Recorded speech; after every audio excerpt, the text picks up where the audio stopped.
Magandang araw, kaibigan, kalandas. Salamat sa iyong patuloy na pagsama sa amin. Siguro, isa ka sa mga mature Christians, yung very established na ang prayer time. Kompleto hanggang sa scripture reading at reflection. O baka naman kagaya rin kita, struggling.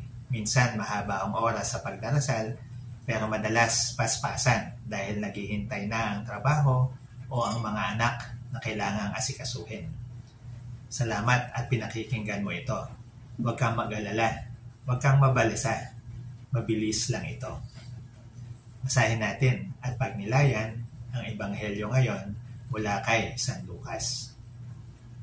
Dumalaw si Jesus kina Maria at Marta. Si Jesus at ang kanyang mga alagad ay nagpatuloy sa kanilang paglalakbay at pumasok sa isang nayon. Malugod silang tinanggap sa tahanan ni Marta. May kapatid siyang si Maria na naupo sa may paanan ng Panginoon upang makinig sa kanyang itinuturo. Si Marta naman ay abalang-abala sa paghahanda, kaya't lumapit siya kay Jesus at nagsabi, Panginoon, baliwala po ba sa inyo na pinababayaan ako ng kapatid kong maghanda na nag-iisa? Sabihan nga po ninyo siyang tulungan naman ako. Ngunit sinabi ng Panginoon sa kanya, Marta, Marta, nababalisa ka at abalang-abala sa maraming bagay. Ngunit iisa lamang ang kailangan. Pinili ni Maria ang mabuti at ito'y hindi aalisin sa kanya. Ayan na nga, sabi ni Lord, Marta, Marta, nababalisa ka at abalang-abala sa maraming bagay. Wala namang masama sa pagiging masipag, maalaga, maasikaso sa mga anak at maagap sa trabaho.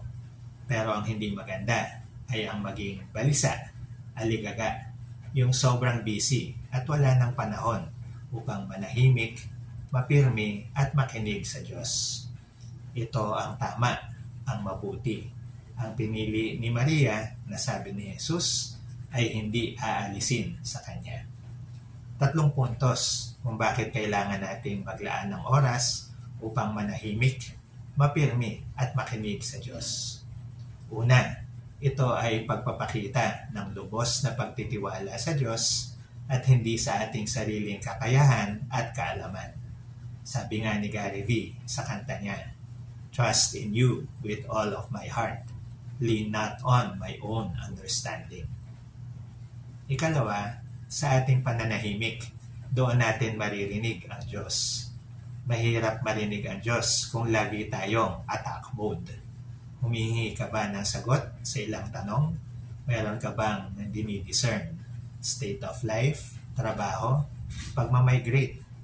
Maaaring nangungusap naman ang Panginoon sa iyo, pero di mo lang siya naririnig dahil sobra kang busy. At ikatlo, isang practical na healthy habit ang pag-iwas o pagbabawas ng stress sa buhay. Slow and easy rather than fast and harassed. Napanood ko sa Netflix yung Live to 100, Secrets of the Blue Zones. Kasama sa mga habits for longevity ang pagkakaroon ng faith practices. At sa ating mga Kristiyano, bukod sa pagsisimba at mga rituals, ito ang araw-araw na scripture reading at meditation. Okay ba, kalandas? Naway na-relax ka at na-bless sa pagninilay na ito. Gabayan ka nawa ng Espiritu Santo sa lahat ng iyong gagawin at didesisyonan sa araw na ito. Kung ikaw ay na-bless, paki-like at share mo na ito. Bago ka sumabak sa araw mo, maging tagapag-aya ka na rin tungo sa landas na pag-asa.